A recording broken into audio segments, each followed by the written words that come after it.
I'm Sarah. I studied sports therapy at Leeds Beckett University. I graduated in 2018. So since then, I went straight into personal training, and I've been doing that for the past year. The reason why I went into personal training was because I was so scared and apprehensive into going straight into sports therapy. When we studied, obviously when I did my degree, I kind of felt like I didn't have the confidence to do my assessments, to put people through rehab, all that kind of thing. So I did just kind of take the back seat and went into personal training, which is what I was more confident in doing. I also worked alongside two therapists that were here at the time as well, and I worked at Halifax Rugby League. And it was one of those that actually recommended the mentorship to me. I was a little bit apprehensive about doing it to start with because it was like a massive leap. I've not done any sports therapy related stuff since when I was at uni, and even then I wasn't confident. So I spoke to a couple of my lecturers, and they both recommended, they said, Sarah, like, it's a great opportunity, you've got to go for it. So that was basically what I did, and here I am. I'm excited to do the mentorship because when I came out of uni, I was pretty much like thrown in the deep end. I didn't really know what I was doing. As most of you'll know, when you do your degrees, you've got to do your placement hours. And when you're doing that, you sat watching other therapists and you're like, I don't know what you're doing. And they'll sit and explain it to you like 1,000 times and 1,000 times over, and you just literally like, I have no idea what you're talking about. So I kind of needed the clarity to kind of understand what the knowledge and stuff was behind it. Even though you are kind of taught the basics of it at uni, you just like, it doesn't really apply to real life situations. One of the major things for me was the confidence. Like, I don't have the confidence to sit and do an assessment, and I don't have the confidence to sit there and tell my patient what it is that they've got wrong with them. So that was like my biggest reason for doing the mentorship. So obviously getting your knowledge, the clarity as well behind it. So knowing that I understand it and my patient understands it as well. And then also the big one, the confidence.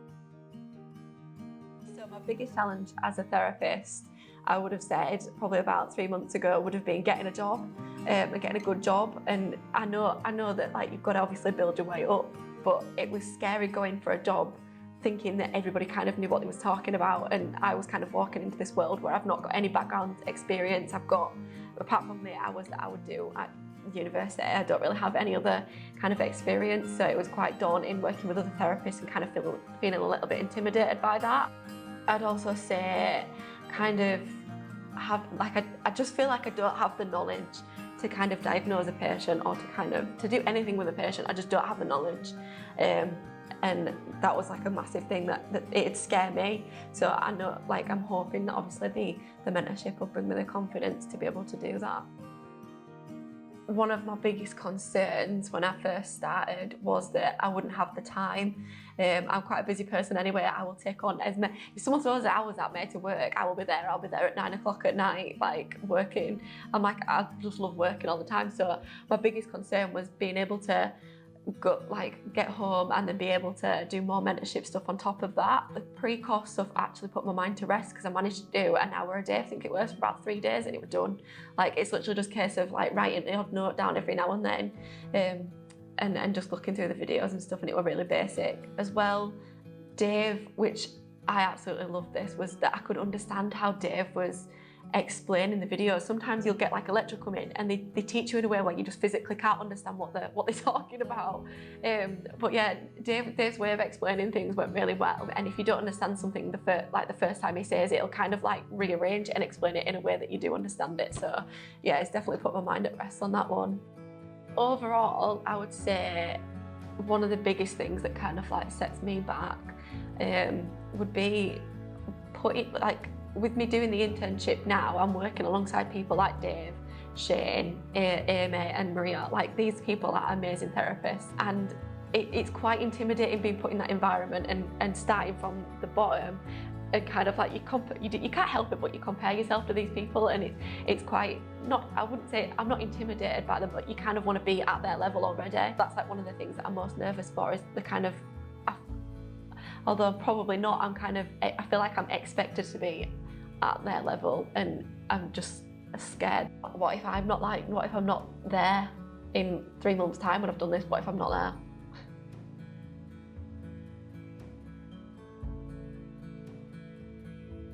So I've just finished the pre-course stuff. I've learned like a completely different take on how the body moves and how it's kind of affected by injury, and how you kind of, you say, let's say if you're running, you kind of running in a way to prevent yourself from getting injured, but you're doing it without even having to think about it.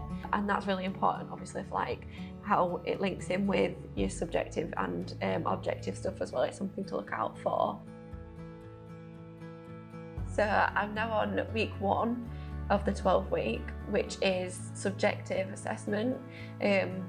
Just to note, when we went back to uni, we was thrown all these things to look at, like you've got all your history of presenting condition, mechanism of injury, all that kind of thing. I'm kind of hoping that by the end of the week it's simplified, because that is really complex and it's really robotic as well. That's something else to know. It's very much like you've got a list of things that you need to go through and you've got to tick it off a list. I want it to be more like a conversation, and that something that comes quite naturally, rather than it being a case of just writing down something that you've got on a bit of paper kind of thing.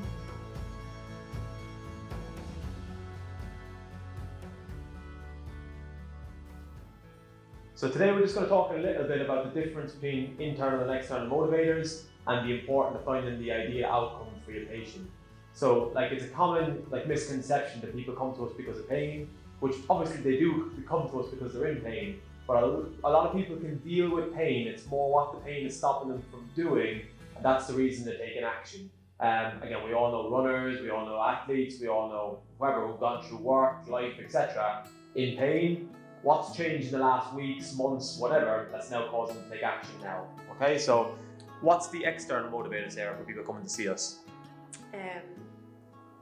Exactly, yeah. So the external motivator is they're in pain, but the real problem or the real reason they're coming to see us is because that pain is stopping them from doing something that they love, or something that brings happiness or meaning to their lives.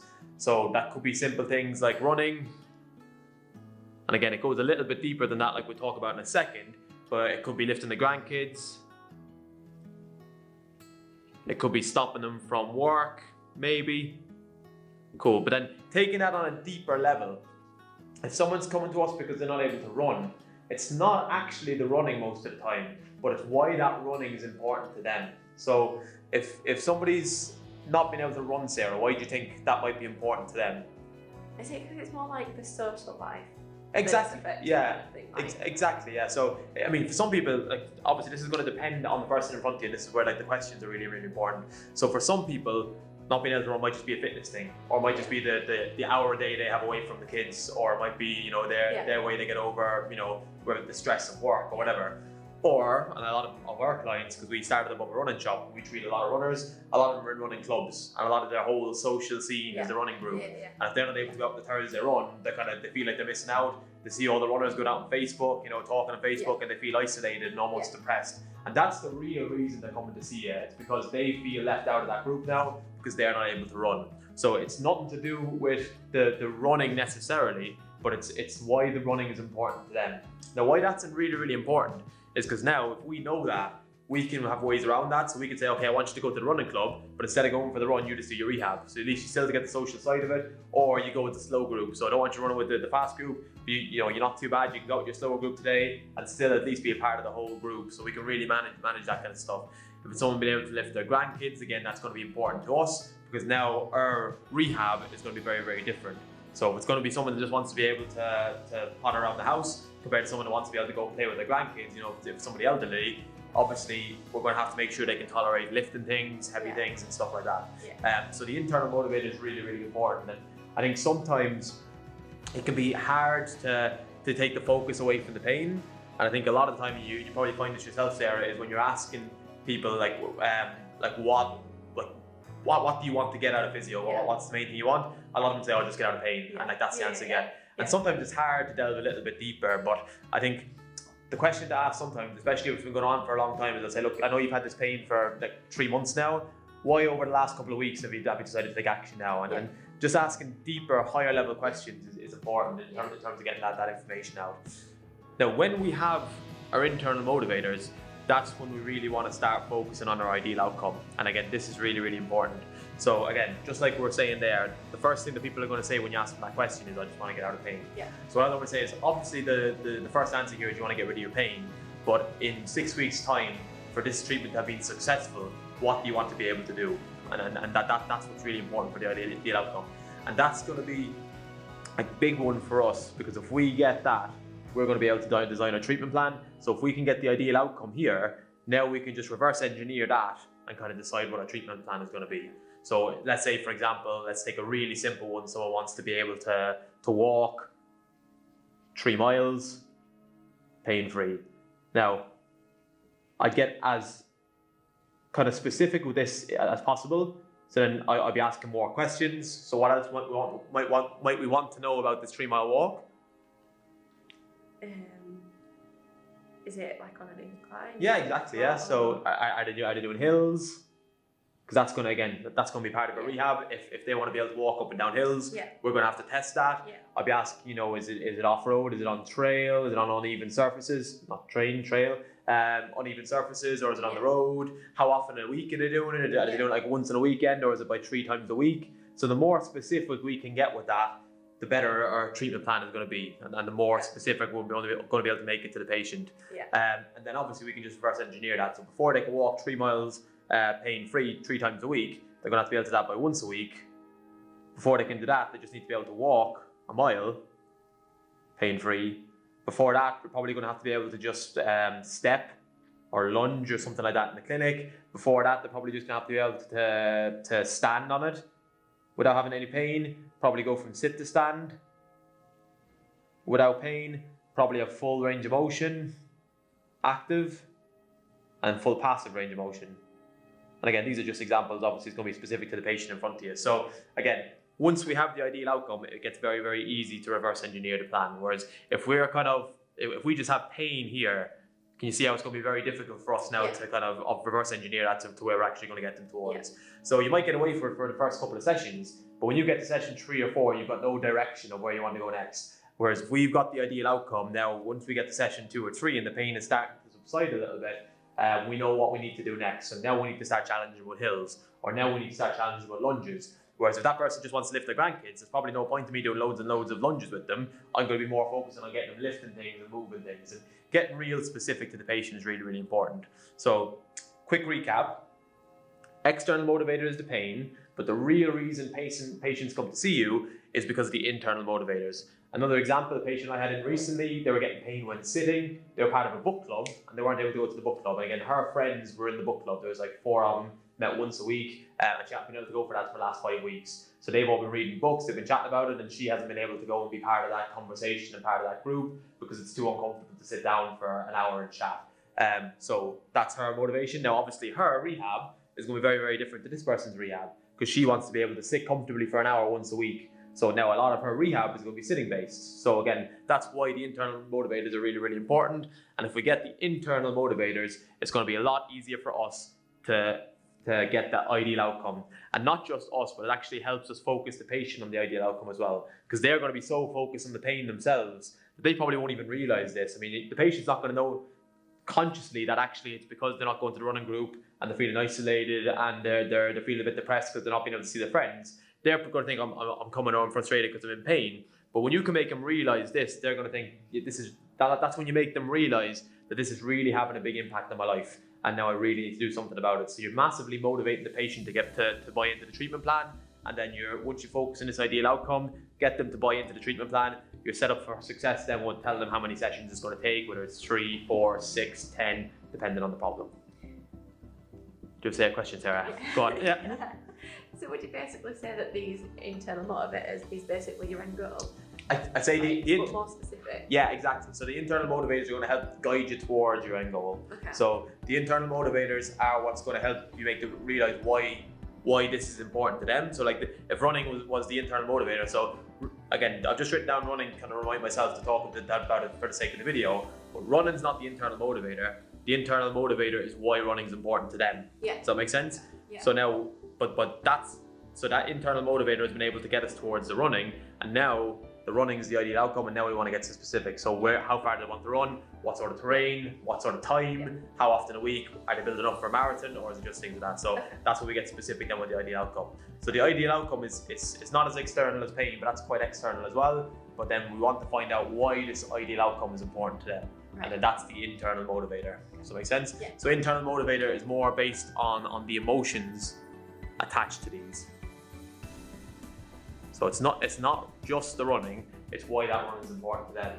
And like genuinely, if you've got somebody who's not able to run anymore for whatever reason, whether they've had like some real serious pathology that now that they're not going to be able to run again, what we need to do is we need to find a way that we can recreate the emotions attached to running for them, because they need to find something now that they can go into to get that feeling back. Again, another good example that we've had in before was a lady where she actually said she wanted to get pain-free sitting at work. We got her pain-free sitting at work, but she still wasn't happy. Delved a little bit deeper, asked the right questions, found out she was really into her CrossFit. That was her social circle. And because she wasn't quite able to do that yet, she still wasn't quite happy, even though we've achieved what our first goal was. We've been able to sit comfortably at work. And that's why it's good to keep coming back to this, because the goals will change. So she had pain for a long time and she's been struggling at work for a long time. So when she came in the initial assessment, she wasn't able to see past that too much. But then once we got it to that stage, now she's thinking, actually, I'm still not happy. I want to get back and being able to go to CrossFit. So then what we did is got her going to CrossFit and doing her actual rehab. She's doing in the CrossFit gym. So we made her rehab a bit harder, made it a bit longer, about the length of a CrossFit class with her 45 minutes or so. And then she goes to the CrossFit class. When everyone else is doing the class or the open workout or whatever, she's doing her rehab. So at least she's part of the community. She's seeing her friends, she's feeling involved, and she's seeing progress towards an end goal. And that can be massive. And obviously, if we can recreate these emotions, they're going to feel better anyway. They're going to see progress. They're going to be around their peer group, their support group,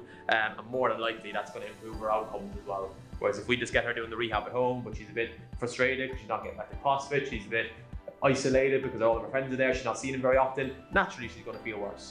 Does that kind of make sense?